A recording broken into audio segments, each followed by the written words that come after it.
Greetings and welcome back, everyone. This is Into the Nexus, the podcast all about Heroes of the Storm. I'm Garrett Weinzierl, here as always with Kyle Fergusson, and rejoining us, our lovely, lovely guest, Bahamut. Welcome back, dude. Thank you for having me. I'm excited. Yeah, it's going to be a good time, man. CCL is imminent. It is here. We're at the doorstep of Season 2, legitimately. It's not like there's more stuff to do. It's just, games are starting this weekend. That sounded truthful. Like there's no more stuff to do. There's not that I'm like trying to like make you panic or something. There's nothing in the back of your mind like, I got one more planning document I got to put together. And no. I mean, that's Jules is literally, she handles everything and she's had the week off. She's just sitting and drinking mimosas and just relaxing. No, I mean, there's a lot of stuff for us to do. We had like a tech rehearsal this morning. I know there's a dress rehearsal for casters tomorrow. So we still have a little bit of things, but like it's here, like the season's starting and I'm ready to go. I'm ready for Saturday morning. That's good. It sounds like you're truly like off the chain lift for roller coaster terminology. Like it's just been going up and up and absolutely. up. And, yeah, you have left. So that's great to hear, man. It's like I can feel the relief and energy in your voice. It's a long time coming. Like, I actually brought this up during the draft show, but Jules and I had talked right before that. She had started for season 2 draft show. The planning and all of the coordination for all of that started in November of last year. So it's definitely not like, oh yeah, we put it together like the month of draft show. Like it's been months of work. Yeah, I feel like you watch it, you should be able to tell like y'all's production it's very well put together. You had a very impressive season 1. So to me, I'm not sitting around wondering why the community as a whole is looking forward to season 2, because season 1 went off really well. Yeah, go ahead, please, Kyle. I don't want to spoil any of the magic, the behind the scenes, the secret tunnels under Disney World so the characters can get around. But does someone panic type every single character and player that's drafted, or does someone actually make a PNG image of every possible draft pick and have that in a folder that they then panic drag over and drop in the production?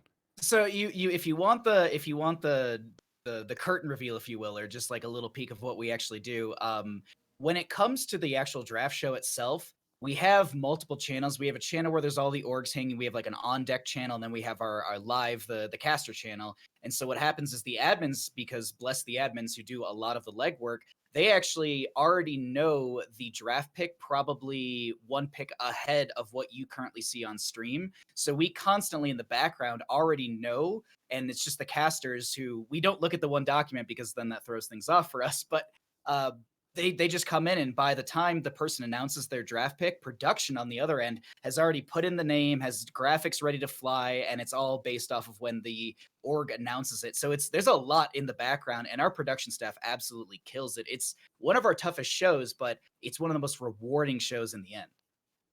Damn. Yeah. Yeah, it's a lot. Yeah. Oh my goodness, you have to get Photoshop to export in time. Mm-hmm.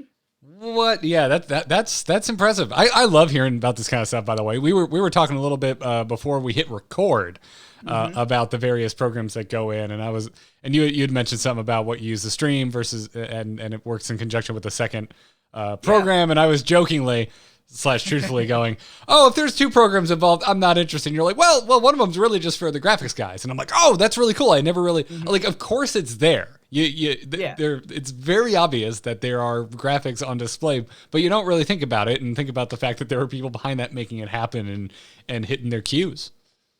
There's a whole production room that like I'll hear in every so often, because Joseph, our main producer for CCL, he's in my earphones all the time saying, all right, we're going to go to, this roster card, or we're going to be jumping into draft now. So he kind of drives the show a little bit, letting me know where we're going every single time we kind of have a transition. And every so often, he will, because he's in 2 Discord channels, he'll forget to mute his caster mic. So I'll hear him saying like, all right, Chenzi, fly this graphic and drop this graphic. So we hear every so often a little bit of the background, and it's not chaos, but there's a lot of just chaotic control, if that makes sense. There's a lot going on, but it's super, super well defined as who has what role and who has to do what at that exact moment in the show. Really, really cool in the background. Well, mad respect to the production staff, because they're doing good work. It looks phenomenal. And I just get excited hearing about that kind of stuff. So. Yeah, I got tons of stories. Yeah, we'll bring it back just to do a one-off where all we do is talk about microphones. I love it. Yeah. We'll have a microphone. We'll have like a tech podcast spinoff.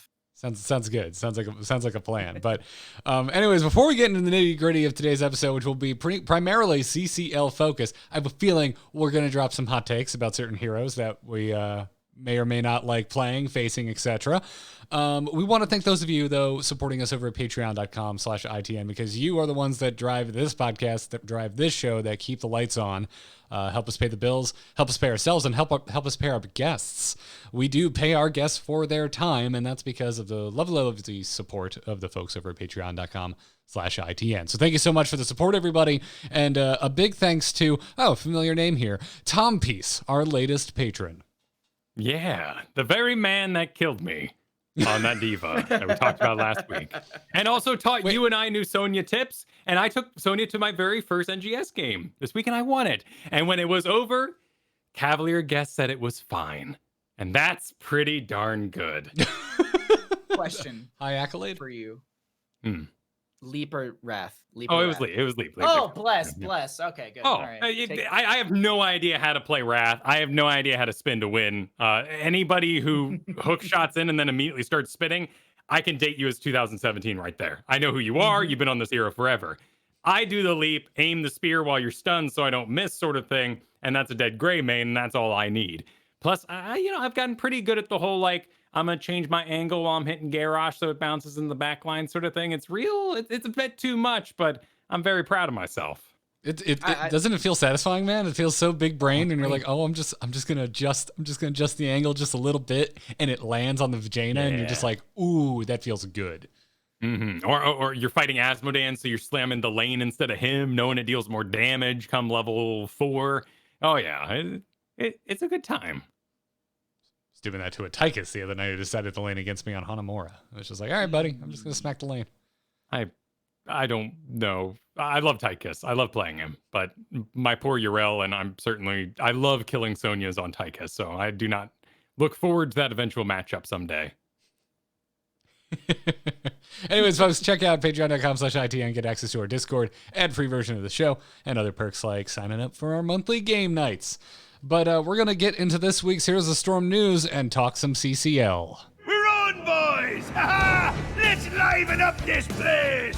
The moment is upon us. Yes, I'd mana tap that. All right, let's just get into it, and I guess we'll start with the Season 2 draft of CCL. Yeah.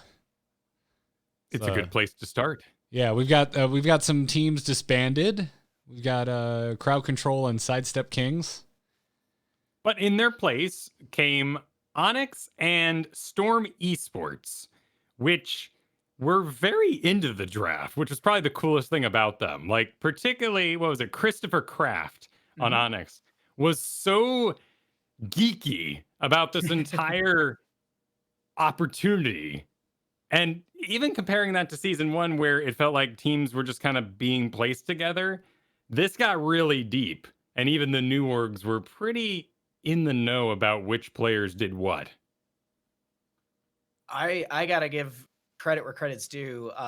Both of the new orgs that came in, Storm Esports and Onyx, they did their homework. Like, they came in and they've had previous experience. I believe both organizations had experience within Rocket League and CSGO. I want to say, I'm misremembering, so I'm actually not going to bring up the fact. One of the two has like a top CSGO team, and I feel like it's Onyx actually. So they all have experience in the background for building a roster and understanding how team management works. But, coming into Heroes of Storm, it's a MOBA. We're not FPS. We're not Rocket League. And they do have experience in all this, but they dove in like head first, no arms to break the water, just literally just in it. And they were so into the drafts constantly. And like, I know Chris from Onyx was constantly interviewing players. I know Storm was watching every single scrim they could. So these two new organizations that came in, they blew us all away on the admin side, because we were seeing how involved and how excited they were to be able to have this draft and kind of pick and put together this team. Well put together as well from both of these sides as well when it comes to their drafts. So tell me a little bit about the system of the draft here, because previously Sure. there was a season one where people Yeah. made teams, and then there was trading that went on in there, and eventually teams sort of settled into a style. But come season two, you weren't allowed to keep your whole team. Correct. So going into season 2, CCL implemented the rule that you would have to drop at least 2 players from your roster. The reason we did this, it was to breathe life into the grassroots scene that we're building. I mean, this is the community clash league. So by doing this, yes, we recognize that players are forced off of their teams, and that is unfortunate. We do understand that there's that aspect, and it sucks. It sucks in general. It's as easy way to put it. But at the same time, we create this path to pro. We have these opportunities for new players to come in to breathe life into what could be stagnant rosters or rosters who are not looking at the game differently. There are constantly new and rising players in Heroes of the Storm, and that is the opportunity we want to create through Community Clash League in this season 2 and then onward. So I personally, I love this because, as I said, it breathes life and it gives opportunities. It's much like when we go back to not CCL, but HGC, there was the open division. I mean, instead of dropping 1 or 2 players from your roster, we're dropping 1 or 2 entire teams from HGC, and they have the potential to get replaced by someone who's rising up through the community. A good example is, well, HHE that came through with McIntyre and Crow, and they went through the open division and they had a wonderful run in their time in the HGC. And that's the idea that was behind all of this, is to create a path to pro for the community and have this be what we call it, the Community Clash League. I like it too, because there is an inherent challenge, right, with having that kind of churn and that path, as you're mentioning, with something that's a team-based game. It's something we're more used to seeing in a kind of a single player 1v1 environment where players rise and fall naturally. But when you have these locked in rosters, when you have a team of 5, how do you mix it up? And so, yeah, I'm with you, and like I understand the concerns from like players that may not want to leave their team, but as a viewer, I'm all here for it. I'm like, yeah, well, every team's in the same boat. Every team has to potentially contend with this situation, so bring it on. Mm-hmm. I just think it's a great way to keep things fresh and shooken up within CCL, and it's exciting to see what it's done for season 2 already. I mean, our rosters, which I know we'll get into at some point, they're a little terrifying this season. There's a lot of really good players and some, what you could say, stacked rosters as well. Well, not only that, but they have personalities to them. Now that the protected players stuck around and defined how they want to play, and we're seen playing, they want to, the way they want to play, dive teams or more double supporty sort of styles, then they brought in other people to fill that out. But it is interesting what Garrett said there about the solo things like StarCraft. MLGs back in the day, everyone would show up. If you were the best of the best of the best, or happened to be just a complete surprise, you'd make it on stage by the end of the day. That would become a thing. Now you're a pro. And that forcing of the drop also means that everybody gets to show off their hunger. And there was a lot of hunger in those free agent players. They wanted in. Well, you just mentioned double support, Kyle. So to Kyle and Bahamut, I ask you, what was with the priority on supports in the early draft? Me personally, my 2 cents on it. A lot of the core of a roster is actually around your support and understanding how to be able to heal your teammates. There's the meme that's floating around with BBJ and Lobber, like, oh, now the Lobber has someone to die as much with him like BBJ. But understanding your teammates, I think, is a big factor. And some of the support priority, I think, is because these support players that have been in the community and as we were saying, kind of like grinding their way up and showcasing all their skill, I think they really showcased how well they can keep a team alive in some of these big drawn out team fights, or even showcasing what you're just bringing up, double support factor, because that is kind of working its way back in Uther Ana, or even just our Lilies that are paired in with some of these other Karazims as well. There's a lot of double support stuff, and I think you do have a point with there being the possibility of having that 2 healers, but also I actually misspoke during the draft day. X-Ray was listed as support and everything, or healer, and they're actually moving into main tank, and they're an insanely vocal person. So that's the other factor too, is I think a lot of the supports that we're seeing drafted are also very vocal support players that can influence a lot of the team fights. So when you say vocal, you mean like they're a part of the shot calling process? Yeah, they're an in-game leader is like we like to define it. They're not saying exactly what needs to happen for every single team fight, but they are definitely leading the pacing of the team fight in the sense of how much they have in cooldown or what they're able to actually output in healing. I like that. I'm not not that I'm even close to a competitive player, but a coordinated environment experience that I do have. Yeah. I struggle to think of any example of the support telling us if something is a good idea or not. But it makes a lot of sense when you think about the role that a support fills in a Heroes of the Storm composition. You have your tank as your leader. So like let's use the example of X-Ray continued because he was a support player in the last season. Let's put them with like Lauber as the main tank. Lauber's going to be in the front leading the charge saying, hey, we're doing this and that. But there's always that backline. There's always those people in the back who are going to get maybe dove by the Valera, or there's a portal from Medivh that gets that, you know, they all of a sudden are on top of this Malfurion. People like X-Ray, for example, who are these loud, you know, support players, those are the ones that can kind of then be like, hey, I need assistance or things are happening. A lot of the time when I've actually jumped into some comms, when the support gets dove, it's just, I'm dead. And that's the team fight. It is worth noting, and the chat has brought it up, that yes, we are entirely calling this support. And again, it's Blizzard's fault for calling this healer. Yeah, it's on the website as support. It's on Liquipedia as support. Like, we know, but it is worth saying, like, this, we're not going to have some sort of explosion of Zaryas about that. Though, of course, there'll always be the threat of Medivh. I was about to say, we are living in the permanence of Medivh, whether it's perma-banned or whatever, but... yeah, whatever. We're old. I've been doing this since 2014. Blizzard ain't changing the game with patches. I'm not learning new shit. I mean, it's still a bad habit of myself. I do it on my own stream. I say support, I mean healer. So it's just one of those things that, because it's in every other MOBA as well. I believe you can call us Heroes Boomers. It's okay. You can call us Heroes Boomers. I'm right there with you, though. That's the thing. But I think the title, I think it stems from other MOBAs as well. And I watch like a lot of League, and I believe they call it support in that game, as well as Dota 2, it's support as well. So it's just one of those things that, you know, Blizzard was like, hey, we want to be very unique. And it's like, well, add another multi-class here or something. We got this U, it ends with utility. Like, let's go that direction. But, you know, enough on that. The other big thing I kind of took away as an overarching idea from the draft is just how valuable bruisers are. Like, they're off in their own world, solo laning, but it's not like the HGC days, and that had to be like a trusted, solid, gonna be willing to hide, almost boring individual. These are now playmaking bruisers, rotating bruisers, double bruisers with that double support.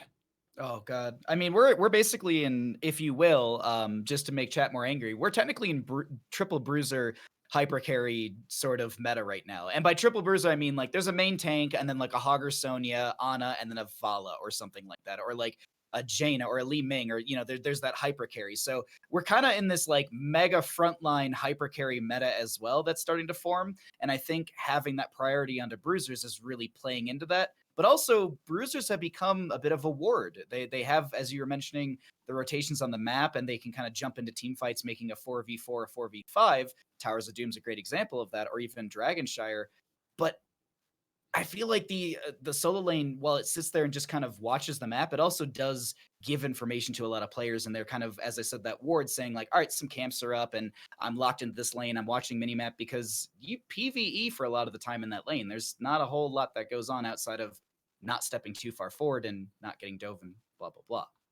I mean, seeing something like the pick rate on Johanna makes me wonder if we need to do something about it as an overarching game balance kind of position. Because if you're looking at your draft and you say, okay, we have super duper carry, no lane clear. We've got double support, struggles to lane clear. We are now going to make up for this with two bruisers or Johanna. Those are like our options. Are you focusing on Johanna just so we don't spend another week talking about the overpower of Sonya? A little bit. Yeah, okay. A little bit, right? Like, it is perhaps detrimental that we have not only very powerful and damage-wise and lane clear-wise Sonya Hogger, but then you've got Leap and Hortipult, which are escapes. And now our bruisers are doing the warding. It's dangerous for ETC to even exist in tournament play. That's very true. I've ETC is hard fallen off with the current meta as well. And you actually made a perfect point right there, Kyle, because it was brought up in my chat yesterday by someone. And I was bringing up like diving onto bruisers, how difficult it can be because their mobility, their escape, like Leoric, for example, with Wraithwalk, or as you were mentioning, Hogger with Hortipult or Leap from Sonya.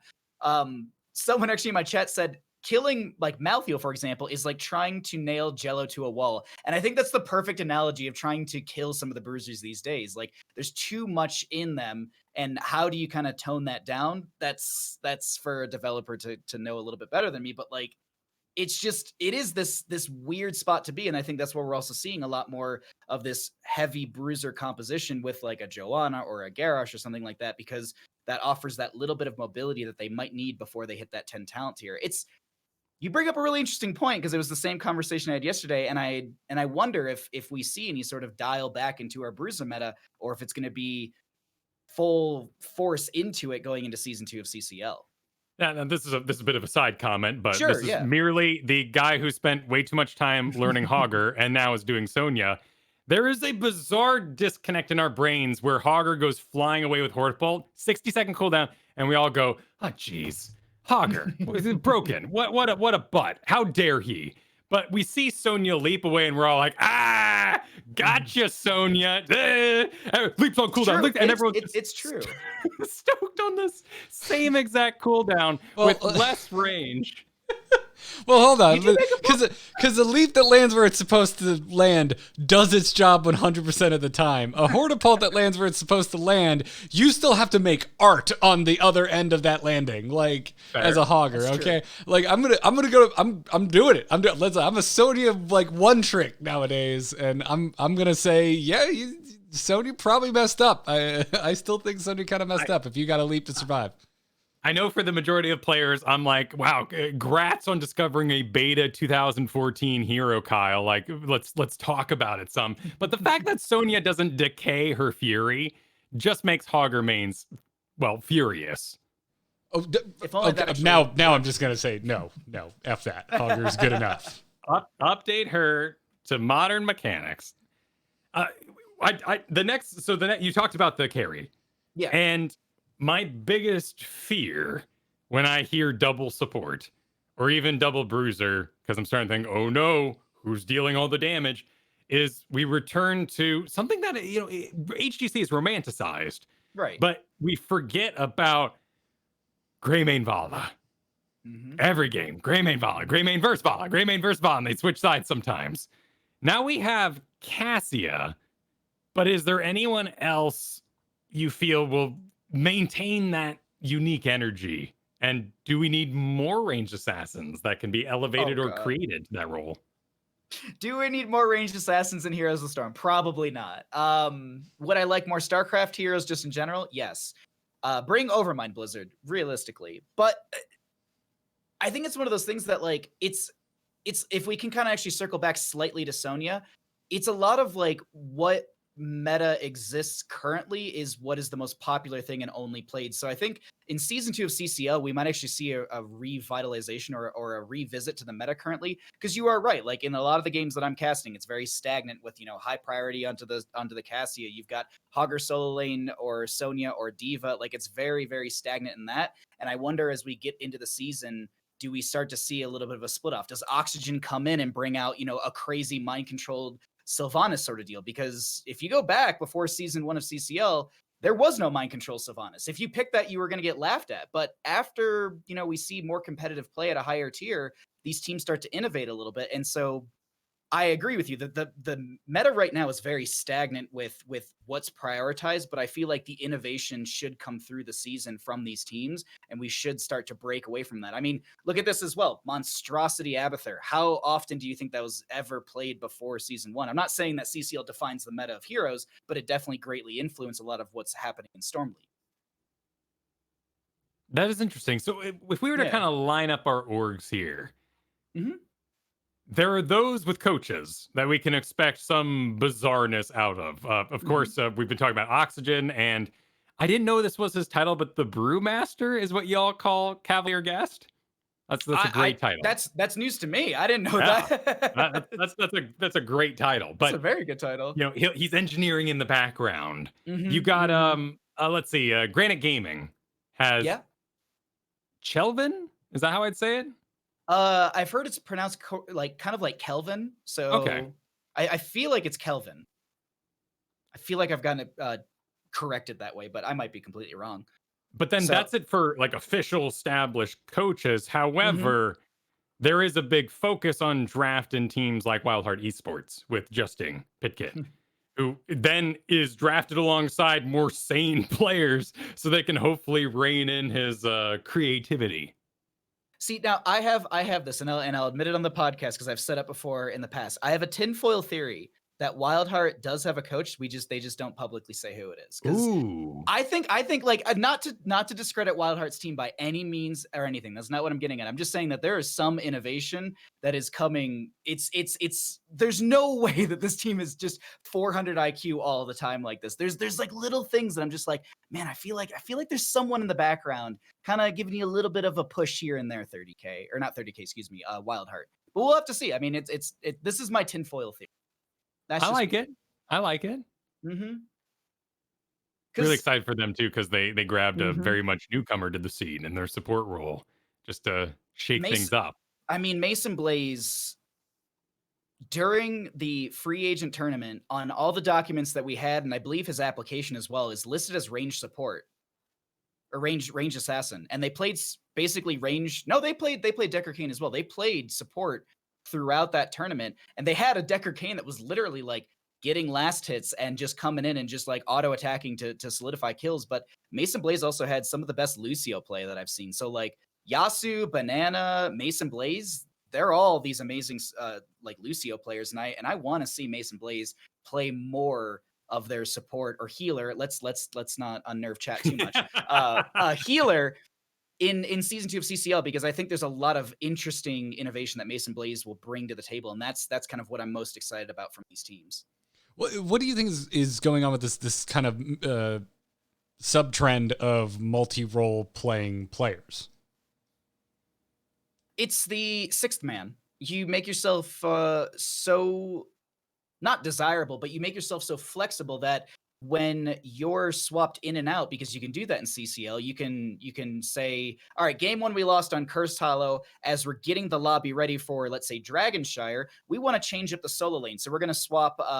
Let's continue looking at Wildheart. I actually scrolled away from them. There we go. So let's say we're going to swap in. Let's say we swap in Buds for Mason Blaze.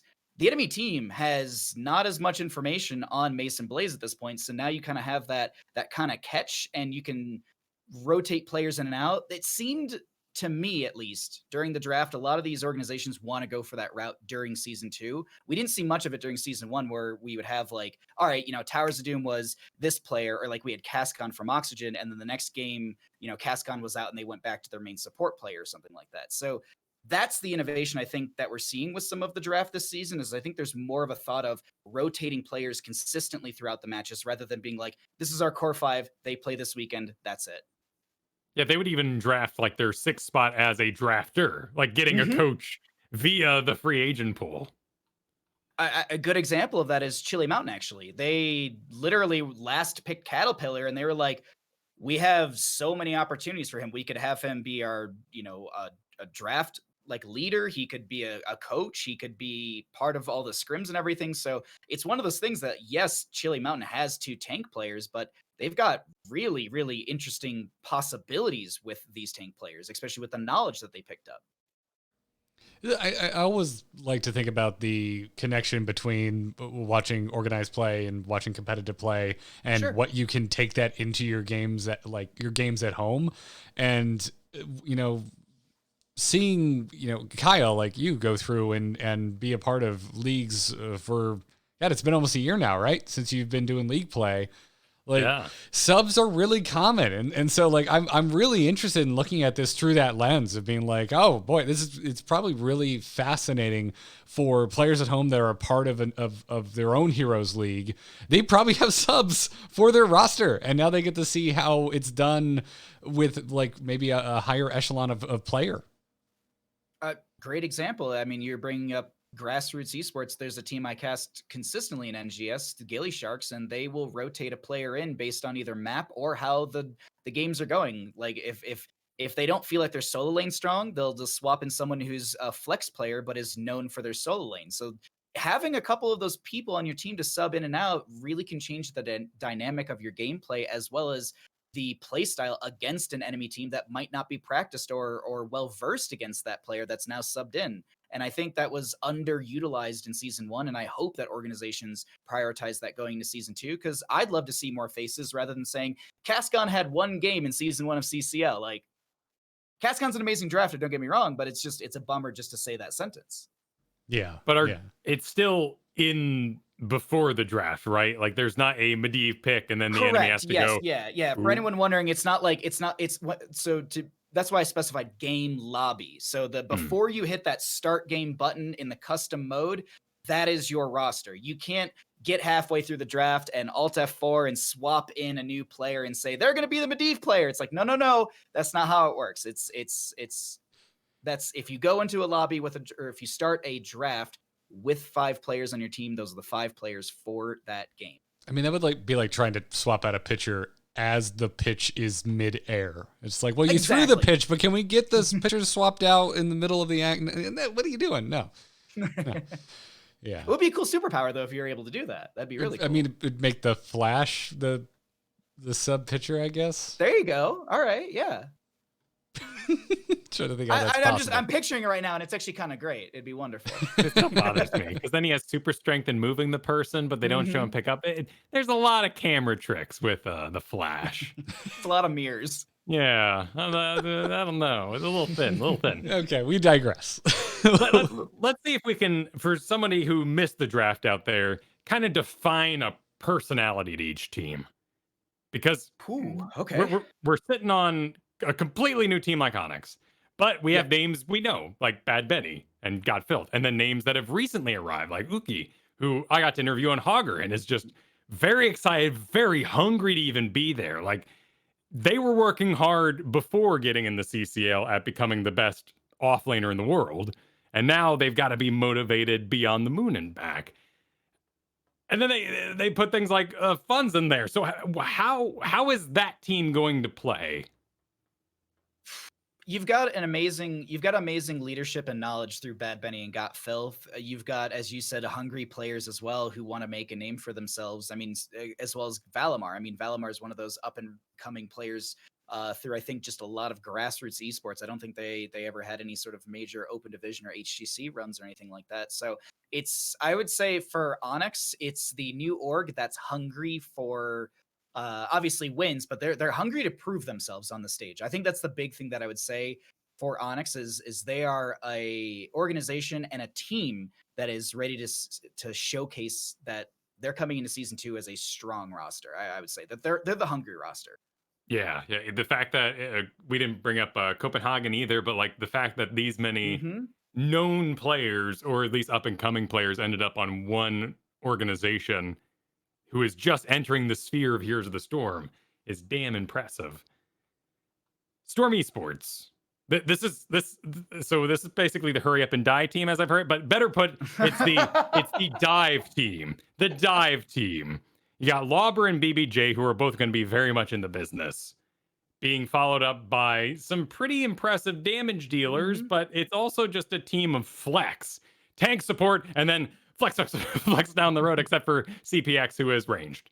Almost boring in comparison to everybody on the team. I mean, bury me in this, man. I want to see more dive comps. I miss it. Oh yeah, no, I mean, Lauber is known for being as I said in my example earlier, he is that one that likes to lead the charge. I mean, there was a season 1 game that I can't remember who it was up against, but they went Falling Sword Light Bomb, and it was one of the few times we saw Falling Sword. No, I actually think it was Falling Sword without Light Bomb, because there was a white main, and they essentially just used Falling Sword to dive the white main every single time. I don't actually think Light Bomb was available, and it was just crazy. We were all like, why would you take Falling Sword, Lobber? But then he took Heaven's Fury at 20 and was on top of, it might have been funds on white main or something, but it was a white main that just kept getting dove and shut down. So it's one of those very, very dive heavy through lobber compositions. BBJ is only going to amplify that. They have a strong roster through and through. Here's my only caveat with this. You ever read patch notes and you think something looks OP on paper, but then you see it in play and it's like, it's whatever. Yeah, kind definitely. of that's a little bit how I feel about Storm Esports. Not saying they drafted bad, but it's just on paper it looks amazing. I am holding my breath to see how they actually perform as a full functioning team. That's where I kind of start to kind of back off a little bit. But on paper, this is a stacked roster. I can see that. I do think they made some good moves though, like IB Tings, and then absolutely. Is this Kill You Zion? Is that how I say that? Oh, that would be Collusion. Oh, right. I prefer the way Kyle pronounces it, frankly. And my name is Kill Fergusson. Yes, okay, I get it. But you've got people who are very aggressive who are going to be into that idea, and it's impressive that the personality of their initial picks in a completely new organization agreed with their later picks in that way. Now, I do want to mention really quickly, just because I saw this in your notes and I just now caught it, is actually Collusion was swapped out for Kwepi. And Kwepi is a Korean offlane player, if I'm not mistaken.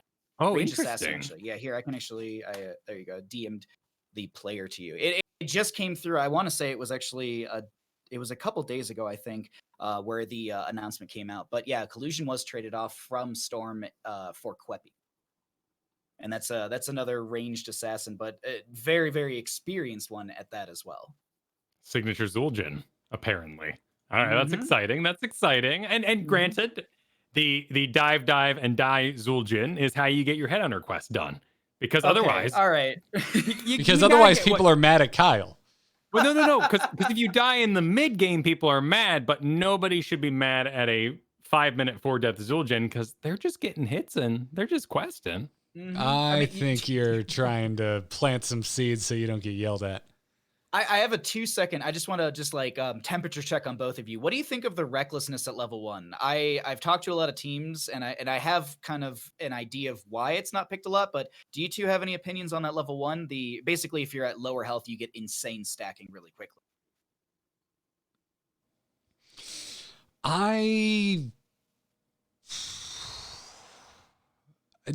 So are you talking about why are people not taking it? I know. Competitive play.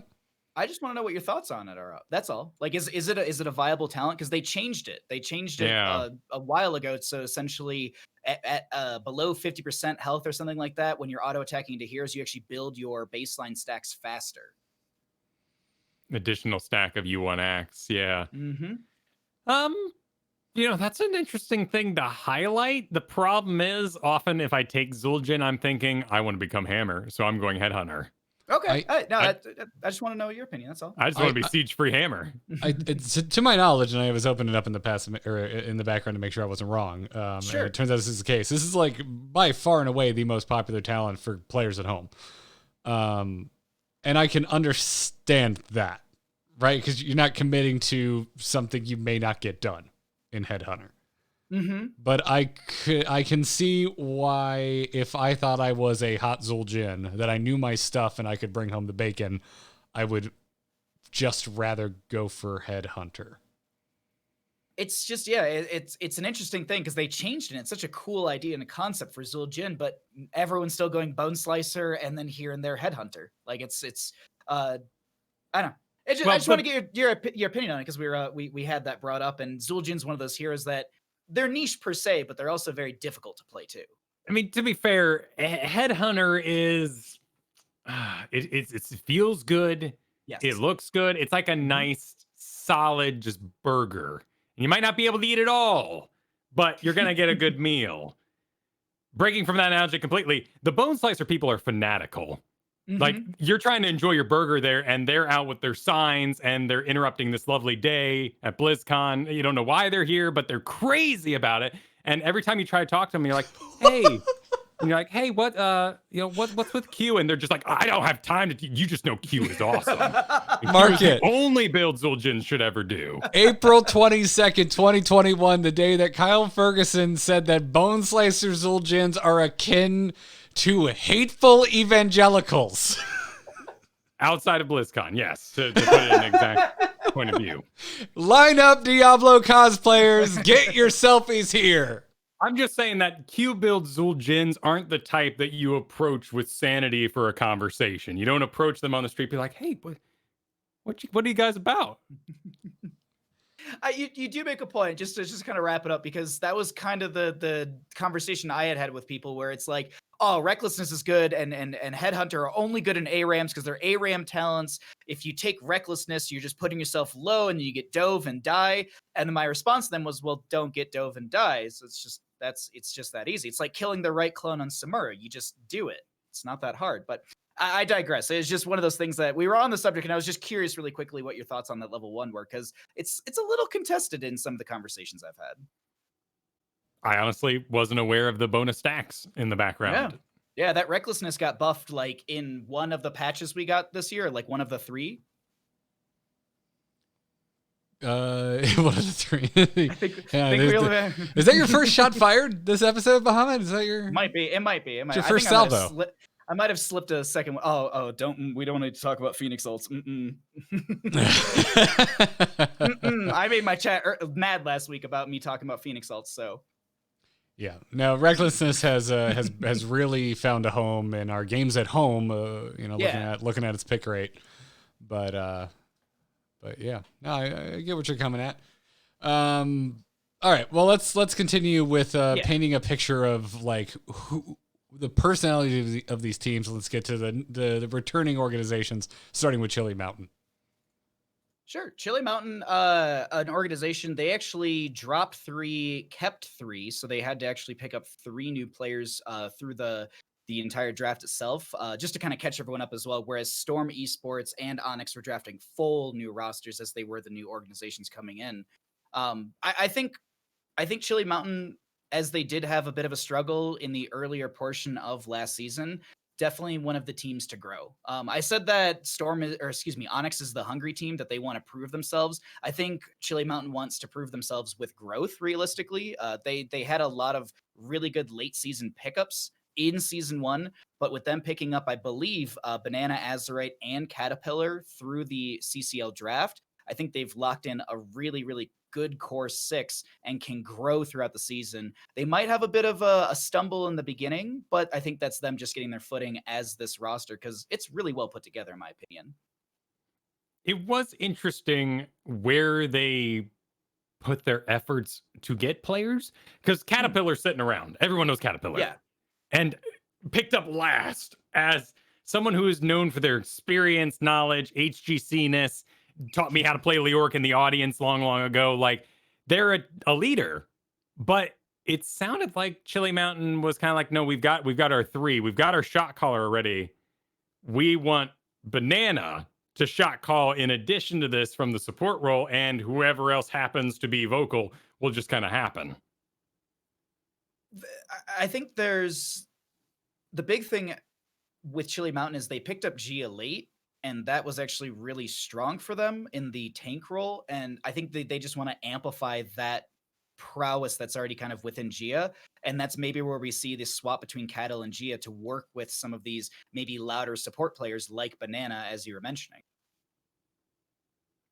I'm excited for them. I want Chili Mountain to succeed, because they're they're so into it. Like, when I look at the org owners, when I look at the effort that is put into their Twitter, their Reddit posts, like they are hungry to be great, but season 1 wasn't very kind to them.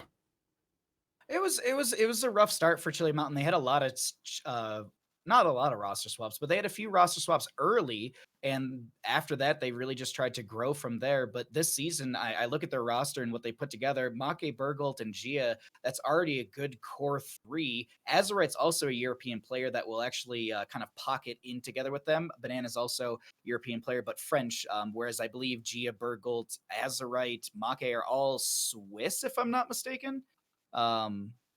Yeah, they're all from Sweden. So you have a little bit of synergy with that, and that was maybe the consideration of Chili Mountain, was also getting players who are in the same region together for communication and play style factors on top of that. Perhaps Next is the team I have no idea what to think of, but they also gave me the biggest roller coaster in the entire draft. Us too. And that was Granite Gaming, who threw away the baby with the bathwater. And then attempted to rebuild the entire house before realizing that a family member was missing. It was just kind of a bizarre experience watching them put a team together. They walked away with a good hand, though. I like what Granite Gaming drafted, but I agree with you. And Grubby literally brought it up in the draft itself. Is just, why did you throw away why did you throw away the entire roster to redraft half the roster? What it boiled down to, from my understanding of what was the initial game plan, there were a few picks that Granite wanted, and I think those got taken away. So their plan B, in a sense, was to still build a roster of players that have played together. So there's probably the reason why we're seeing Svampgrada, Skoog, Henning, them all coming back. But then you also got Fancy Pants, who proved themselves in a lot of the free agent tournaments. Ty, who played on 30K last season and had some amazing Deathwing plays, if I remember correctly. And then Ultralisk. Ultralisk basically is one of the top range assassins, in my opinions. They're listed as flex as well, so there might be some other little things we see from them throughout the season. But I agree, Granite Gaming, that's the one where if I were to give it like a label, I would kind of put question marks, because I don't know what I'm expecting to see. Not in a bad way, but I don't know what to expect from Granite. We'll give them the wild card designation. Okay, yeah. we'll give Granite the wild card. I get it. Okay, I see what you're doing there. All right. Well, speaking of 30K, let's take a look at how they drafted. Now, go ahead, please. This feels like we almost have to argue against the community right now, because everyone's going 30K. Oh, like they schooled it, they wrecked it. It's the best roster there is, and it looks good. But why? Why is that the general opinion? Hazuab's right there. That's a big name. Hazuab's is a good player, but also a good person at heart, and knows how to lead and communicate and work with just about anybody. And that can also be said about Fury and Liam, in my opinion. So you've already got 3 players on this roster that are so well coordinated. Now, you might be sitting at home saying, but Bahamut, they protected 4. BBJ was actually swapped out. BBJ was traded for like a 3rd round pick. So BBJ actually went over to Storm Esports, if I'm not mistaken. Just double checking on myself. Yeah, went over to Storm Esports, and that allowed the members of 30K to, I believe, utilize that pick for X-Ray. And it was a bit of a shock to us, because we were like, you're going to prioritize X-Ray so early. You don't have a support. But then we were learning as the draft went on that X-Ray isn't going to be their support player, or the healer, if you will. They're actually going to be this main tank. And now you sit there and say, ooh, this is interesting, because you've got Fury main tank, you've got X-Ray, who is up and coming main tank. What is this going to mean for 30K? Are you going to have training through Fury? Is this a swap off between the two? That's a big win in that factor right there. But then you have Dino, who has proven themselves as a ranged assassin through and through. And then Yasu, who, I mean, Monka Steer in chat, like, that's just Yasu. It's an amazing healer. And then you also have X-Ray to pair in with that. So let's say you want to catch the enemy team off guard. You've been running X-Ray as a main tank. Well, X-Ray can back off and go to Malfurion and have an insane game, but still be an in-game leader as well. So all in all, their roster is super, super synergistic. And it's a core that can just constantly thrive on each other. And I think that's why 30K is considered such a winner within this draft. Interesting. And they're 3 protected players we basically don't concern ourselves with. Someone says, have you seen Liam? Have you seen Uriel? And you're like, yeah. Like, we know. Everyone knows. Like, what else you got for me? Have you seen their Malfurion? Yeah. We're aware. So it's just one of those things that like it's a proven team, and you know that they're going to show up. It's, as I said earlier, I don't want to throw any like shade or anything towards Storm Esports, but it's their roster looks good on paper. I don't know how they play together. Whereas I look at 30K's roster and I go, that team works together. Period. That's a good way to put it. Mm-hmm. Oxygen Esports. This is our protected Red Robot, Nasmas. This is the Cavalier Guest coach team. Mm-hmm. What was their identity in season 1 for you? Because it almost like they got overshadowed by Wild Hearts drafting. It was actually kind of like it was almost like phases of the moon with Oxygen and Wildheart throughout the season. Like it was like the early season, like the first 3 to 4 weeks, Oxygen was like unbeatable. Like it was a storyline that Doa, Grubby, and I would bring up every so often. Like, who's going to take the one game off of Oxygen this week? Is it possible? And Wildheart actually did that. And they showed that there was an Achilles heel to Oxygen. I believe they lost still, but Oxygen is the team that innovates. And that is what really, really stood out to me from season 1. Oxygen was the team to bring out Monstrosity Abathur. Oxygen was the team to bring out Mind Control Sylvanas. You had just these innovations where they were able to change up the play style. I'm sure Oxygen played a bunch of Leap Sonya, and I was very happy about that. But the other thing to note too is they have growth constantly. Mater as a young player within Heroes of the Storm, like I think they started just before season 1 of CCL. Nasmus is an established melee assassin and has just history. Red Robot's an upcoming tank player that has proven themselves, and Cascon's drafting with Cavalier Guest coaching is left an impact on that season. Now, towards the latter half, they were a lot more beatable, and I think people figured out the play style, which was either macro or micro, but it's like heavily one way or the other. I don't think they balanced that very well. Going into the season, though, with Draded and Heavy being picked up, I think that's really where they can kind of reel things in through their draft, specifically through Draded, who's got a lot of previous experience and has worked with Cavalier Guest. I have a ridiculously high opinion of Red Robot, merely from Storm League, because I end up in his games and he always gives 110%. Like, just regardless of the moment, we're core diving, we're gonna backdoor, get down the wall on the side, this is our one chance. Just always fully invested. And I've never met the guy, but I love him. I would say though, just to wrap up Oxygen's draft, to label it like we have with everything, they continue to be the team that will be innovators. Not that they're going to be like pulling out these like crazy drafts by any means, which we could see, but I think that they're going to be the ones who take the meta that we currently have and take it further. I think, like let's say we have the main tank Maiev. Well, how can they expand upon that? I feel like that's very much the play style and draft mentality of Oxygen through what they picked up on draft day. But even though Oxygen protected the same number as Wildheart, I feel like Wildheart has the older team. Like, just wheel them on in. They're ready. It's Wildheart as you know it. It's going to look very similar to what it did. Justing, Zergling, Buds, Unaverted. You know them, you love them. Here they come. And then they kind of picked up some names, like we said, that Mason Blaze, but also I'm not very familiar with Weary Day, who was also redrafted, just let go because they had to. Yeah. Weary Day played they played support, but it was swapped out. I think Weary Day was their main support last season, if I'm not mistaken. Our last two rosters here, Wildheart and Simplicity, the only two teams that were able to successfully redraft someone? I think so. Yeah, let me double check something really quickly because Granite Gaming, of course, went wild on the redraft. Yeah. Yes. Okay. Yeah, so sorry, but still, redrafting turns out a pretty rare occurrence this season.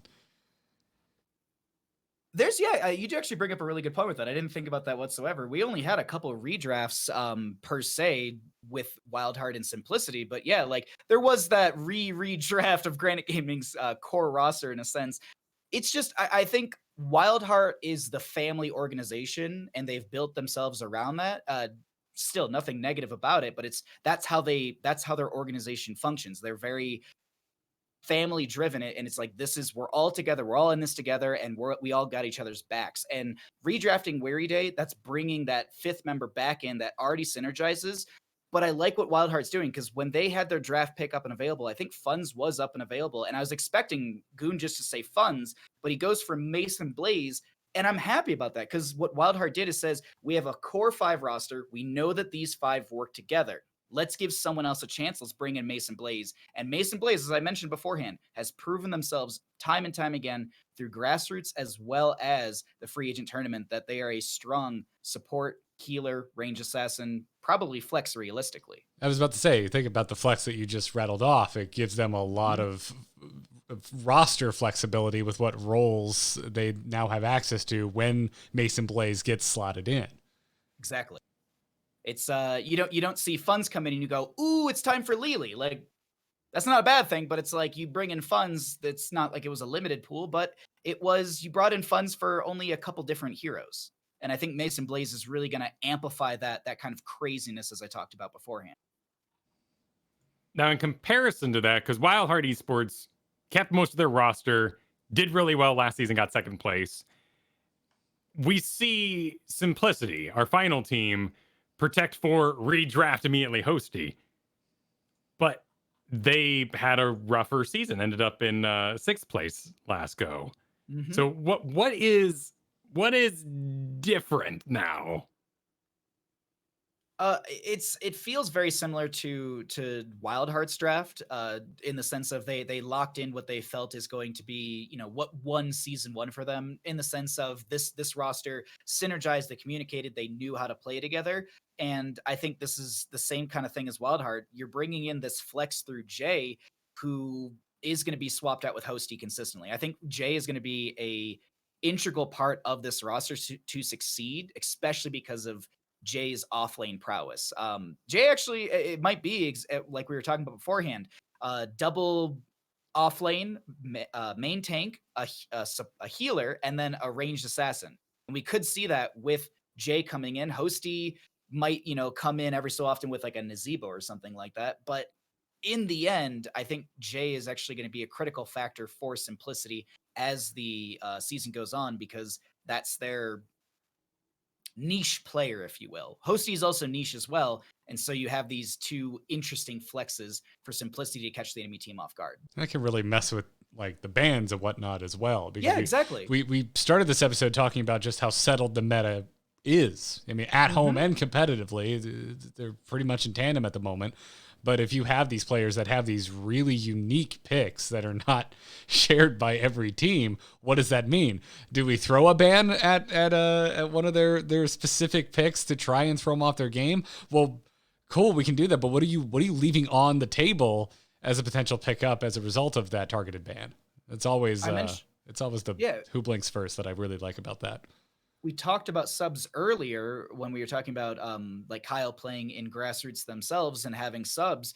This is a great example of, once again, teams I've casted where one team has an Abathur player. And if you don't do your research, but you know that team plays Abathur and you don't watch the draft, someone might ban out Abathur, but that Abathur player is not even the opposing side. So you just got a free ban against the enemy team, just wasted a ban essentially. So that is a little bit of a motif, exactly, Garrett, where you're able to throw off the enemy team by swapping in. Let's say we're on the topic of Simplicity. They're swapping in Hosty for Jay, and we're going to Tomb the Spider Queen. That could be a Nazeebo map. That could be an Azmodan map. You could technically run Vikings there. This could be Sonya. There's a like Rexar's prowess is great on this map as well. There's a lot of interesting directions that Simplicity can take the draft based on who's just in the lobby. And that's what I'm excited for as well. I keep saying this, but I really, really hope the organizations utilize that 6th pick a little bit more this season than last. And it seems like they want to. Like every org on their way out made some sort of mention, some more than others, that they were making use of their 6th pick this season, or you'll be seeing the whole roster. So let's up to them. Let's try to deduce beyond the teams a little bit. Sure. First and foremost, is there anything you saw in the free agent tournament that makes you think this season's meta is going to be different? Still in the same patch, basically. Some changes have happened. Some heroes have elevated. Augur has, of course, become a mainstay at this point. But what do you think the hero picks are going to be like? I definitely think there'll be a priority onto, as I was mentioning, the bruisery tank compositions as well as the double supports, dive comps might be a little less prioritized, but I feel like that's going to be only because of play style of the teams. So realistically, the safe play from maybe some of the teams that are a little bit greener or still trying to get to know each other a little bit, we might see this more bruisery, hard to kill or double support compositions. Whereas the teams like Simplicity and Wildheart, where they're comfortable with each other, they might go a little more outrageous and try and go for those dive explosive wombo combos. The early portion of the season, I'm expecting to kind of see that split between teams, either really, really big comfortability shown through their drafts and picks, and then also just safety drafts as well from some of those newer teams. I feel like that's going to be the split up until we get about a couple weeks in when these teams are really well versed with each other. And that's when there's going to be some exploration of, like, oh, well, this team, they've never played against a Samuro. Can we throw Samuro at them in like week number 3? And that's when you start to change up the meta. I hope that we see more dive, and I hope that we see more global play in the sense of like Abathurs and Lost Vikings, and just this more map control, not in the sense of macro, but literal just map control throughout. That's what I would expect, and that's what I'm hoping for. It's fascinating. It's interesting that the prevalence of Brightwing didn't bring that about in season 1.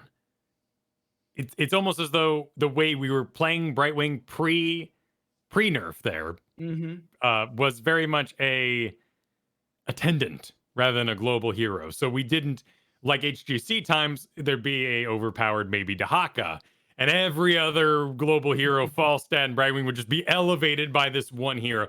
Just because Brightwing was everywhere didn't mean we had a global game going on. Right. I mean, did you just answer your own question there? It's like, is Brightwing the answer? Is that the main difference between season 1 to season 2? Is that Brightwing isn't going to be as hot of a commodity? Because I'm looking at the rest of this list of the most picked heroes from season 1, and I struggle to think I won't be seeing a lot of these heroes. Your Medivhs, your Chromies, your Cassias, your Divas, Uther, Hogger, Johanna, Stukov. Mm-hmm. Well, and there's something else that I think is going to heavily impact us at home. If I were to target one takeaway that the community is about to realize, it's going to be Junkrat on Alterac Pass. Yeah. And because Alterac Pass has entered the rotation, we are getting rid of Volskaya Foundry for hooray for reasons, which I think we discussed last time you were on. The players voted on it. We literally put it to the players. Sure. I believe they do dive. So yeah, listeners at home. Really quickly, fun fact as well. We had more than just like the standard maps on there. There's like Blackheart's Bay was on there, and there were 2 votes for Blackheart's Bay. And to whoever voted on that map, thank you so much. I appreciate it. It makes me happy. But I don't want to play on it personally, but I would love to watch play on it. See, me too. Me too. As a caster, I was pumped because I'm not the one playing on it, but like I get to see. Because Blackheart's Bay, it's just, as we're talking about meta, it has a completely different meta in its own compared to many of the maps that we have in the rotation. It so frequently devolves into just a giant brawl pit. And that can be really fun to watch, especially at high levels of play. Now, do you, like, going back to Alterac Pass, because I'm curious about your two opinion on this. Do you think that this is a better map? Let's just talk about the objective, because we kind of memed about it last season, Grubby and I. Do you feel like the objective is more valuable in Alterac? Do you feel like the map's better? What do you think is the reason that the players might have prioritized Alterac over Volskaya going into season 2? If I were to take a guess, it's that they already have Chromie and Junkrat players available. And they're like, yeah, we've got the cheat code for this particular map. If you're asking overall if it's a good map, I do kind of have an opinion that it's advanced towards pre-update Cursed Hollow. Like, we're in that zone where you get to the objective first for the first objective. You're going to lose that in a team fight, and they're going to get control of yours while you're dead. And there's that whole, like, we reported early, but we're slightly bruised up. You reported late, and we're fully healed. You win kind of situation going on there in the early game. Because what if I were to tell you that teams typically ignore it till level 10 in a lot of the in-houses I cast? Because that's actually... I'm in for that. I'm here for that. That sounds good. My theory is that the first objective is 30 seconds, second is 40, and then the third and onward is capped at 50 seconds. Your first objective is your shortest. So I feel like there's a lot of more, let's play macro till 10 and then fight over this, because if we can get a kill, we guarantee that objective. Because around 10 talent, you're looking at death timers that would equalize for that. And I feel like if you go for it immediately at the 3-minute mark of the game, or the 2-minute 30, you're setting up to position around it, you're losing opportunities on the map, because you can still split off and grab that null camp from mid. You can constantly press out your lanes. It's a different play style. And that's the one thing I was curious about is I wonder if that whole 10 talent tier, then we come to the objective, is going to continue into season 2, or if this is just going to be what we saw in in-houses and it's completely just a different play style. Because if it is the former of the two, I would love to see that consistently happen on Alterac, where it's hit 10 talent tier, fight over first objective, get some massive push, and then we have momentum on the map. You basically just solved my issue, which is the death timers being in the wrong direction for the early objective, so people are now avoiding it. That explains a lot too going on in my games, where the enemy team will, like, right at the 3-minute mark get the objective, and someone will be like, that was wrong. You don't do that. That's weird. Why would they do this? And I'm like, I don't know. They got the objective. Now the things are coming at us, and Chubby Bunny's screaming in the back that we need to defend. And I'm completely overwhelmed. Well, we both learned something today, Kyle. There is the other factor too, and maybe this is the consideration, is the actual scaling of the objective phase itself. Because obviously things scale in Heroes of the Storm based on minutes or waves. And by level 10, that objective is a little bit more influential in your push, rather than, it's like getting a Dragonite 3 minutes into the game. It wails onto a fort, but it wails onto it for like 300 damage. So maybe it's that factor as well, as the game has scaled up and your push power is even more amplified, even though it already amplifies it a touch, regardless of the level in the game. The fact that it eventually does level up to the point where it is impactful, I think, puts it like leagues ahead of Volskaya, which, again, we talked about a lot in the last time you were here, which I was reminding Chad or listeners at home, like, that conversation we had is still relevant. So if you're curious, well, what's wrong with Volskaya? Go listen to the last episode that Bahamut was on, because there was quite a bit of a deep dive into that subject. But I have a soft spot for Alterac. I like large maps. I like the chance that, smaller skirmishes, like the chance for that to happen because of large maps. I like that it empowers globals. We just talked about simplicity, picking up a Vikings player. Like, all of those things become exciting on a map as large as Alterac Pass. My concerns are, it can be snowbally. I would say, like, at worst, Alterac Pass is boring when it snowballs, and at best, it is super, super interesting in close games. Like, because if you can save it, if you can, like maybe you pushed preemptively, maybe you didn't push hard enough, and someone res quick enough, and you actually get people off the core. Anytime there's a core push and it doesn't succeed, I am so excited about Alterac, because the core heals back up. But I also think that you make a really good point in this as well, because I was just thinking about the things that I love about this map. It can be snowbally, but even with those snowball moments, if one keep is gotten, it's not game over. That's the cool thing, because of the core having spell and physical armor 20 per every keep available. So oftentimes one keep going down isn't going to be GG's. It's far and few between, in my opinion, when you actually have that one keep go down and a team rushes through the lane and ends game off of a team fight. It's really rare when that happens, because of how long it takes to damage that core. Obviously, late game, if this is the case, we're talking about different scaling and such. But that's also the thing I like about Alterac. It reminds me a little bit of like Towers of Doom. The competitive drive and back and forth is very, very prevalent. Unlike Volskaya, as we said, the objective phase can feel kind of like a Volkswagen pushing into a lane. So it's just not strong. And now I'm just trying to remember the name of those hideous Russian cars, because I think that would be a better analogy than a Volkswagen. But sure. What, a Trabants? I mean, it's not Russian. Those are the Romanian cars made out of cardboard. My parents had one. It had like an old like motorbike engine and stuff like. Yeah. It's someone's going to be a history buff and know in chat room. I just know it. It was made for like something crazy, like 60 years under the Soviet Union. But anyway, doesn't matter. Neither here nor there. Yeah, I've got a real soft spot for Alterac. But whatever the case is, Kyle, you seem lost in thought. What? I can hear the gears turning. I'm just trying to figure out why First of all, we briefly talked about a Zul'jin main being picked up, which I'm very excited about. But Yeah. a popularity percent of 1, like 1% of games even had a Zul'jin in it. I'm just kind of going through some of the low pick heroes here, and there's things that, of course, like no mind blown at all, like Nova, Butcher, Rhaegar. Maybe a little weird given the abundance of double support, but you say double support Rhaegar, and you're like, why? What's that? What's that for? Mm-hmm. He's a Storm League hero below Plat, and that's kind of his place. But no Illidan's really. Tehran does. There was the fancy Nazebo to counter the Deathwing that I just love on paper. But even things like Lili only got that buff right at the end of season 1. I expect more Lili this season. To go back as you were mentioning about like top priority and meta picks, I completely blanked on this. Mei is going to be prevalent in season 2 of CCL. That's going to be a big tank for us. I've seen it in so many in-houses, so many scrims, in grassroots. I've seen it everywhere. Mei is she's up in priority when it comes to tanks. So I think we'll see Lili as well, Kyle. I think Lili is going to have a bigger showcase this season as well. That's what I'm excited about. So I was going to ask you that, Bahamut. I wanted to get your personal take on what you're like what hero? Because like there's still that about it. Like, what hero are you really excited about seeing played? Because I think you mentioned Mind Control Sylvanas like 3 or 4 separate times throughout this episode. So I started picking up. It's such a player.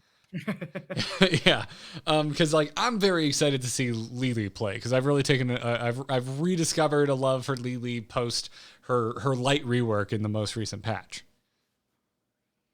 Man, most anticipated hero to see this season. It's really hard to say, but actually, maybe because I don't play it, but I respect it a lot. I want to see actually some Valeera play. I've seen some decent Valeeras here and there sprinkled in, and I feel like she's getting a little bit of momentum. But I like dive compositions with a Valeera in them, or these compositions that have like a great laner and then a Valeera kind of floating around, and anyone who's in the lane with Valeera can find a kill. I think that's a big hero that I'd love to see. That, and also Chen. I love Wandering Keg Chen. It's such a playmaking and such a fun hero to see. And of course, because I have to mention it, Cho'Gall. Of course, naturally. As a caster, all right, you gotta. Murky. But realistically, yeah, like the Chen and the Valeera, I think those are really interesting because Valeera has some awesome counterplay. Like, she can shut down Gul'dans, she can shut down Vikings. Actually, is a play style I've seen as well. So, she's a Hogger destroyer. If you get silenced on that hero, you're gone. So that's I would love to see more Valeera, and I think there's possibilities for that with how much I've been seeing it tested and played with. It's something that is an older opinion, but I still see it around all the time about how could this game ever have Tracer in it? What a broken thing that is. But when we get to tournament play, things like Valeera and Tracer are really tame because you have to work so hard to recover your draft in the macro sense. And that's why we see so much Johanna as like this, like, oh, fix the draft, get a Johanna. And then if you don't get Johanna, you're like really in a tough spot. But what about our bruiser meta? Because we are hurtling towards 3 weeks out, season rollover. That's the patch as we've all targeted it. And we all assume Sonya, Hogger, get out of here. Diva, you're kind of a problem, but not everyone's India, so it's okay-ish. Like, where does that put the meta? Because every other bruiser is basically in this bottom 10% of even picked up. I think it might go to the play style of the teams, in the sense of this. Like, let's say we live in a world where Diva, Hogger, Sonya, they all get nerfed, and our bruisers are pretty much middle of the road. They're all in an okay spot, but they're not the massive playmakers they were beforehand. I think we start to look at bruisers that actually are playmakers. We start to look back at our Urels who have control with the Righteous Hammer, her Dauntless as well. We could see more Imperious as well on top of that for his Celestial Charge setup, his Angelic Armament at level 10. I think that might be the shift that we see. So it might be more synergistic to the playstyle. So if a team's going for a dive comp, maybe we see a priority onto a Imperious or maybe even Azul for extra lockdown to set up the team for a kill. Sonya might be just as prevalent because I personally think even before she got the changes to her slam, I still think that she was insanely just middle of the road good. Like she checked every box, can grab camps, can do objective, can team fight, can solo lane, can everything. So it's going to come down to comfort. And I think it's going to come down to the draft itself in how that they're able to utilize these bruisers. Cause like Malfio's kind of okay-ish right now. He's not impossible to kill, but he's also not the easiest to kill. Like I said beforehand, he's like nailing Jello to the wall. It's just not always working out for you. And the other big one that kind of comes to mind, removed from our previous discussions, is Malfurion, who didn't really get a chance to show off his fancy new sleep talents at the end of season 1. I don't, honest to God, you two, I don't know how that got into the game. That like, I read that and I'm very, very against being like, I read a patch note and I've decided on whether it's good or bad. I read that and I was like, no, why? Stop. I understand Malfurion's not that prioritized, but like, this is mean. This is just mean. Like, it's not fun to be on the receiving end of Emerald Dreams. No. Why is this in this? Sorry. So why is this in Heroes for so long? So you think we're going to see some Malfurion? Especially on like Towers of Doom and stuff, or even Infernal Shrines for poke and zoning. It's just so good. Probably would have seen it in Blackheart's Bay then too, if Blackheart's Bay had gotten enough votes. Yeah. If only it got like 10 more votes or something, you know? No, CCL player. But it does, you know, we're talking, like I brought up Junkrat, you know, an Ultrac Pass Junkrat, you know, the match made in heaven, which then causes Storm League to go, Junkrat's good everywhere. Like, if you guys really wanted Blackheart's Bay to be showcased in tournament play, get ready for endless Tracers, endless Genjis, like all these multi-attackers that everybody hates at home that can open a box fast. The divas of the world as well. They're able to burn through those. I think Hogger would actually be insane on Blackheart's Bay if you could just hog wild. Does the chest count as terrain, or do you go through it?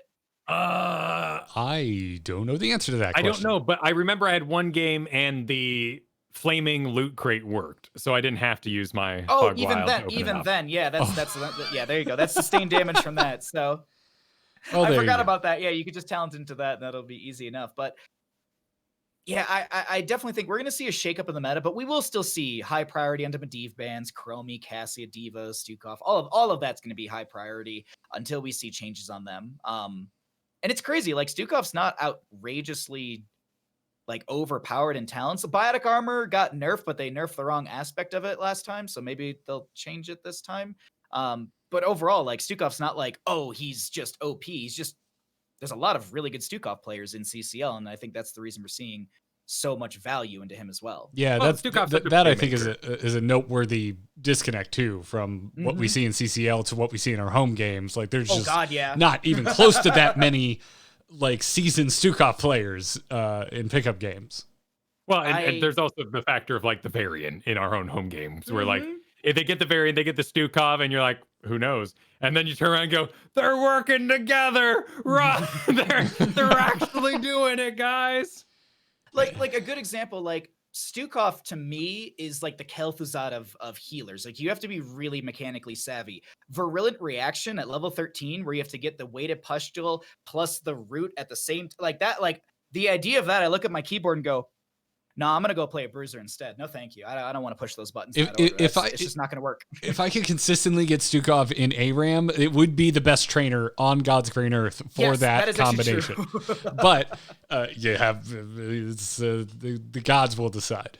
The ARAM gods. That happened. We ended up in one of those in our last patron game night, Kyle, because I was on the Stukov, and you were like, I don't know, Garrett, see if he can do it. I was getting the hang of it, and that's because, well, it's ARAM. They didn't really have anywhere to run except through my stuff.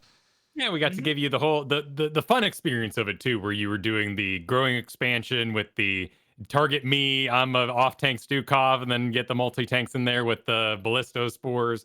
Like, it's very fun, but it's definitely one of those heroes where like you have to play all the game to 13 first, and then suddenly remember how to actually play the hero. Yeah.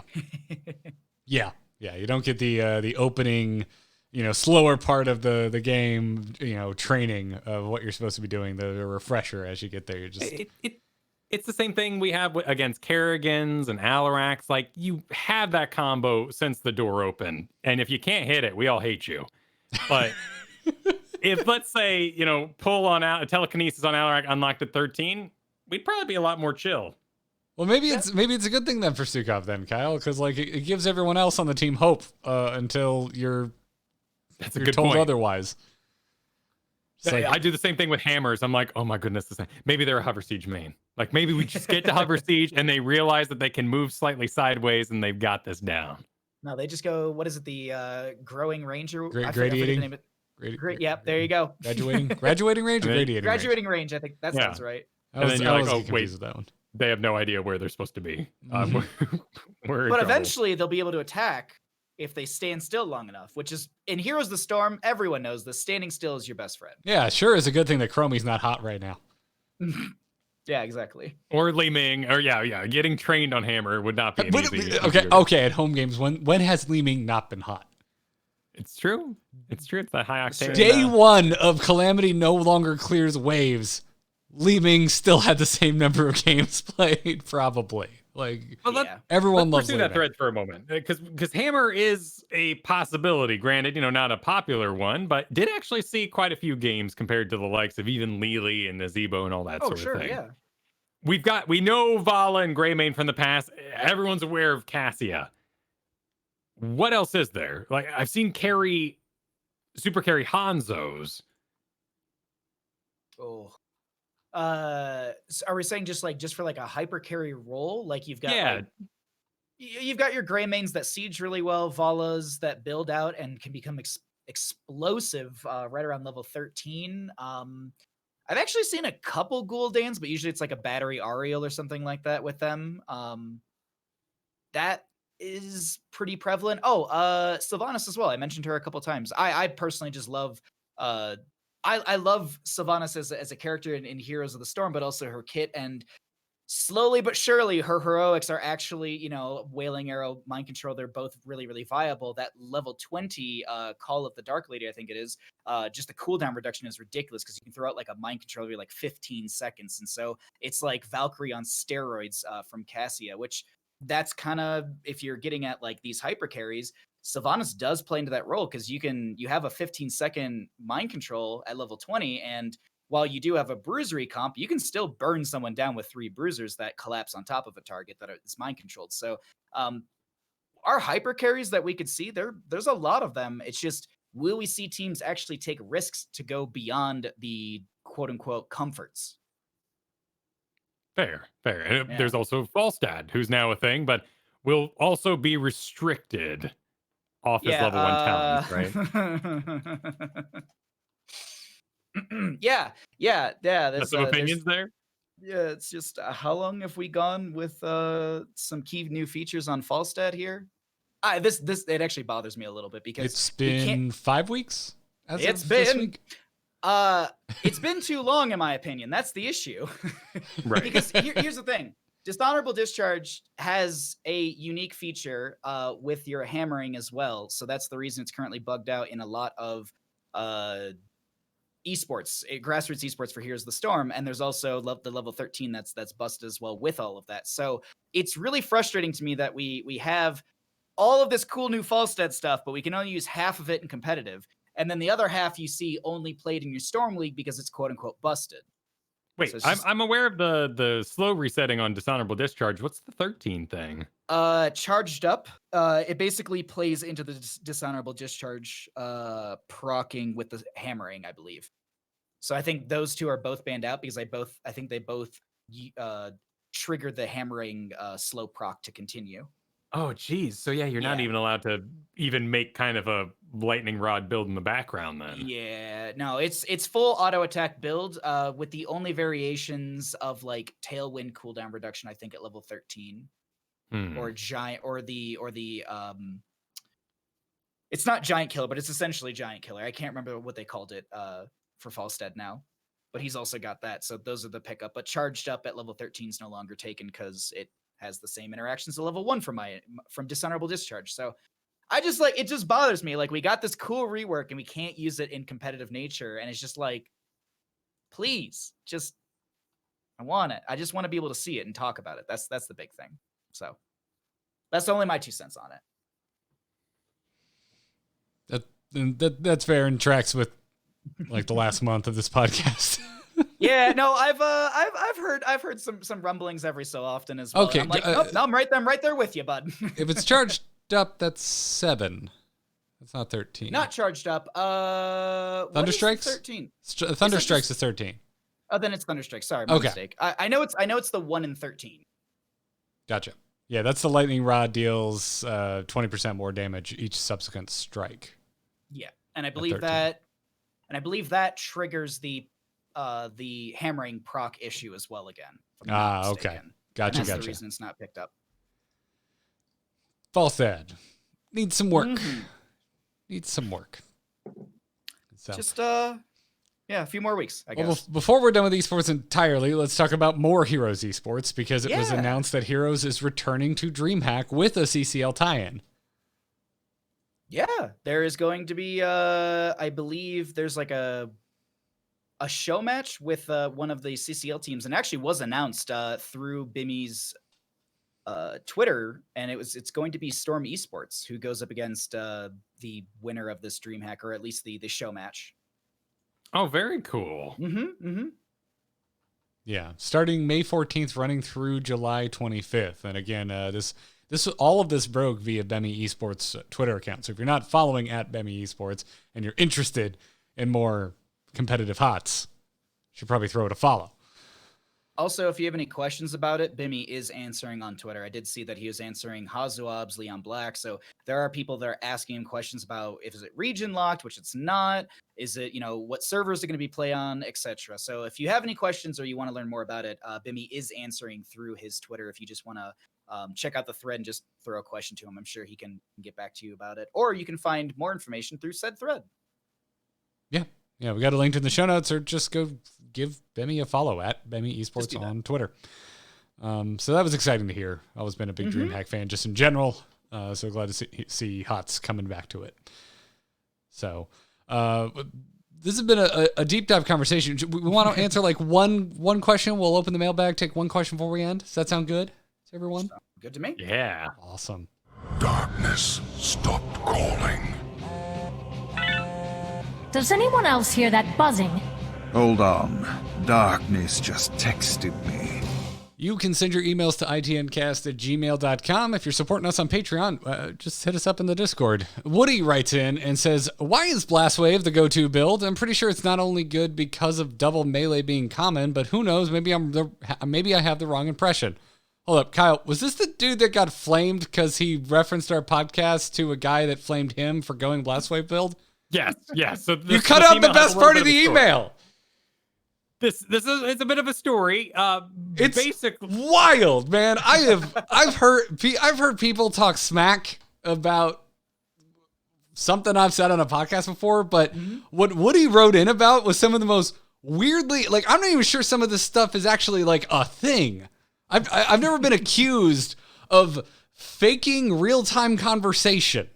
That is the most bizarre aspect of the show, but I mean, if you want to go there, like, no, it's so weird. This person's a freak. But like whoever this person was, whoever you are a weirdo. Like maybe we need to be like, and Bahamut too. Like when Bahamut's casting, he doesn't talk like that when he's ordering a pizza. Like when Garrett and I is that what they're saying? Is that what they're trying to say? So I don't want to get this wrong. So Woody, okay, I found Woody's full email here.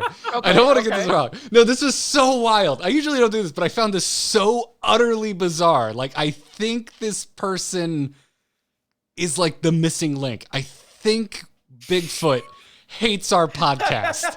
Like that's how strange these complaints are. So long story, like the TLDR on this is that Woody went Blastwave build, got flamed for it, and then was like, oh, I heard it was good on Into the Nexus. And this one individual in their game just unloaded about how much they hate us, apparently. And where is it? What really gave me a chuckle is that when I brought up the podcast as evidence in my favor, he seemed to have very strong opinions about y'all, particularly your inability to do on-the-fly calculations and how you fake real-time conversation. Well, Kyle, he figured this out. This random individual figured this out. This is actually a turn-based podcast, but we edit it after the fact to make it sound real-time. Yes. Yes. And of course, What does that even mean? Real-time conversation? All conversations are real-time, you nut! I don't know. Maybe they think people actually like immediately follow up when they talk to each other in real life. They don't take time to think. I mean, Bahamut, when you're on stream, your math is perfect 100% Oh, of the time. absolutely. I didn't make up an entire terminology around the fact that I can't do live math. No. I do perfect math all the time. There's no such thing as caster math. No. Dude, everyone knows that the best, most personable personalities are actually scientific calculators. Yeah. Universe I didn't bring this up because I was like dying laughing. I was like, I have never been so entertained by insults in my life. These are the weirdest insults I've ever heard. They're so weird you can't take them personally. But let's help out Woody here for a moment because so what happened is, you know, they're in quick match. There's a hammer on the other side, and they go blast wave build. You did the right thing, Woody. You were going to lane clear. You were going to take care of other jobs. Dropping a meatball on top of hammer is not the greatest contribution that Ragnaros can make. And I think you stick by your good build. I'm right there with Woody. Go blast wave. Go blast. Like I'm a Sulfurous Hungers boy through and through. Big hammer just goes smack is wonderful. But I recognize and I absolutely agree. Blast wave is top tier. Meatball build, great, sure. Shifting meteor, change direction, wonderful. Woo, you've hit the hammer for 300 damage. Gets healed up immediately by the Ana standing behind them. Whereas Blast Wave, it's more impactful for your team. Let's say you need to give some speed to yourself to get away from someone because you overextended. Or let's say Diablo wants to shadow charge in on the hammer. More damage to Diablo. So whoever this person is, they have no idea what they're talking about. Also, if they're taking quick match that serious, they should probably calm down a little bit. Just saying. I would also like to say, Woody, thank you for not mentioning what I said that I liked about Blast Wave build, because it probably would have made that individual's head explode, because if I remember correctly, I said, I like this because Meatball build's just awkward and hard, and I don't want to play it. Yes. Usually when you're having a conversation about why something went wrong, saying, oh, I was having fun, or it was easy for me, is not the right way to calm down an individual. Yeah. Like I get, like, dude, clearly I'm a salty individual. I get it. I understand getting salty, but sure. Like, what is quick match for? What are we doing? We're either there because we're just trying to relax and wind down and we just want to play the hero we want to play, or we're trying to learn a hero. We're picking a specific hero because we want to learn them. We want to try something specific. I'll never understand, like, flamey individuals. I'm right there with you. Like I'll go, like when Hogger came out, and this is just me because of my own just personal take on how I like to play games, but like when Hogger came out, I went into AI, I tested a bunch of builds, and I was like, this is the build that I want to try against actual human beings. And then I took it into quick match and it didn't work. And I was like, all right, maybe this doesn't work against human beings. And then people be like, God, your Hogger's trash. And I'm like, that's why I'm here. I'm trying to test things against humans. But then it's just like, we'll go back to AI. And I'm like, well, AI is not teaching me what I need. So yeah, my PSA, I'm right there with you. If you get salty in quick match, maybe turn off your chat, bud. Yeah, I don't know. You shouldn't get salty in quick match. If you lose, just GG, go next. Some games are yours, some games are not. I don't get it. I really don't get it. There's too many random, like, things that can just go horribly wrong, starting with just your team's composition in quick match. So you are giving yourself over to the fates a certain degree by just opting into that mode in the first place. True. And every Illidan deserves his day.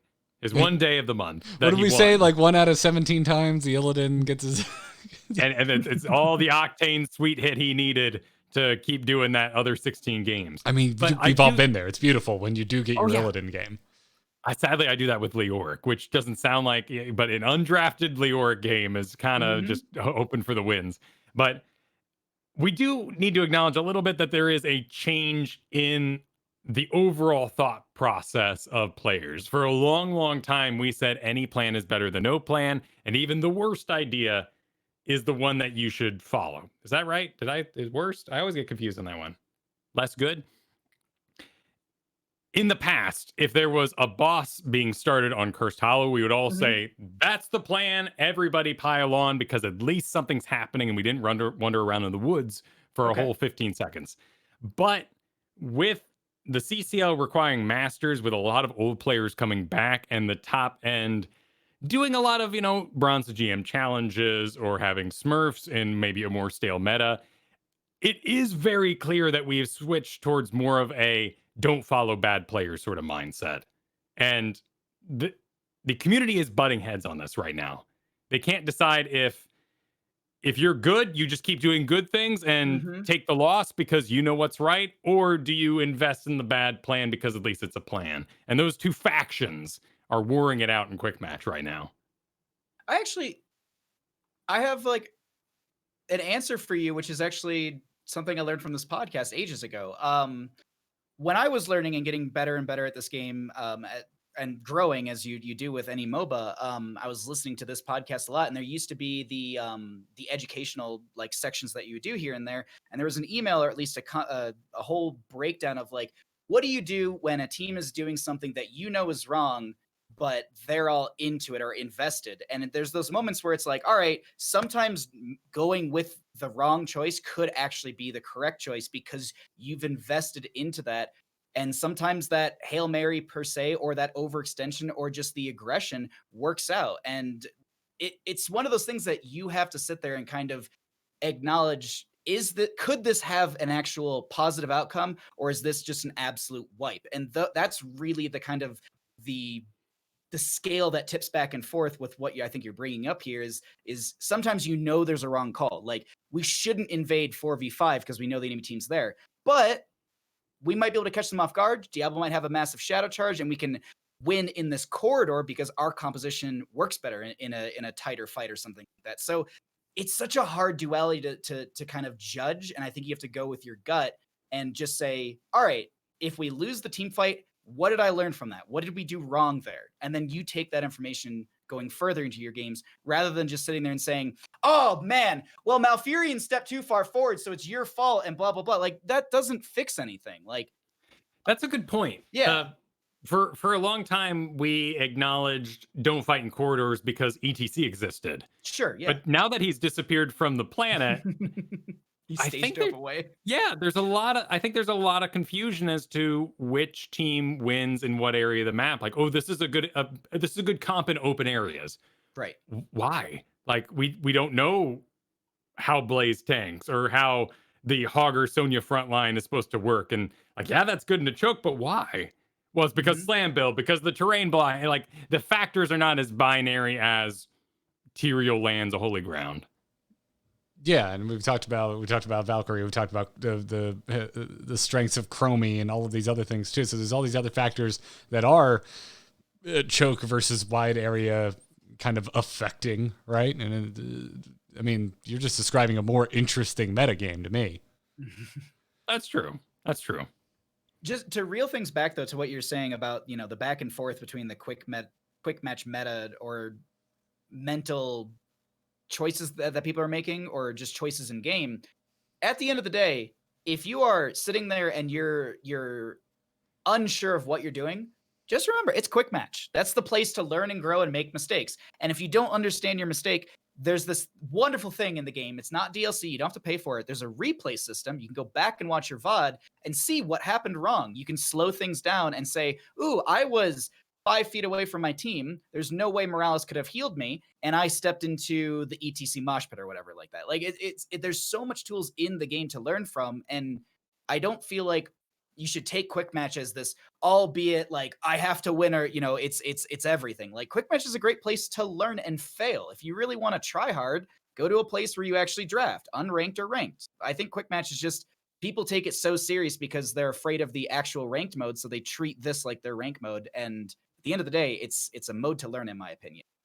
Much even like more ARAMs. bizarre when we get to ARAM, yeah, even more like ARAMs. Like Garrett was saying earlier, that was a great place to learn virulent reaction from Stukov. Regardless of win or lose, you're still going to be able to learn through that game. And I think that's a big factor with those random modes. There's a lot to be said. Like you said, when people are like, go back to AI, and you're like, that's not really that helpful. There's so much to be learned just by playing against real people controlling your opponents. Also, fun fact, if you didn't know this, you can leash and play with the AI. If you've played against them enough, you can easily play around how they leash and bound and everything. Like, humans don't let you do certain things that AI lets you just get away with. Like there's games where I'm like, yeah, I should have died there. I should have died there. But you don't get punished in AI like you do in Quick Match. And that's the reason I go to Quick Match, because I want to fail and learn why the build I'm utilizing isn't working and how it can work. That's just my PSA. That's all. Well put. But we're clearly going to disagree with you, as the podcast that has multiple times said, good. You should probably get on board for the wrong thing than be alone doing the right thing. Like Kyle, you and I have clearly made our thoughts known on that subject, on that debate. So, anyways, legitimately, I got such a giggle out of this email. And if the angry individual is listening, clearly you've listened before. I'm not sure why you would still be listening. You clearly don't like us. You're right. I can't do math, but also, what the hell, man? That was hilarious. Anyways, keep them coming. itncast@gmail.com. This is, by the way, not an invitation to make me aware of every horrible thing someone says about me on the internet. I don't need that in my life. But this particular one was extremely entertaining. So yeah, itncast@gmail.com, or just drop us a message right there in the Patreon Discord or on Patreon.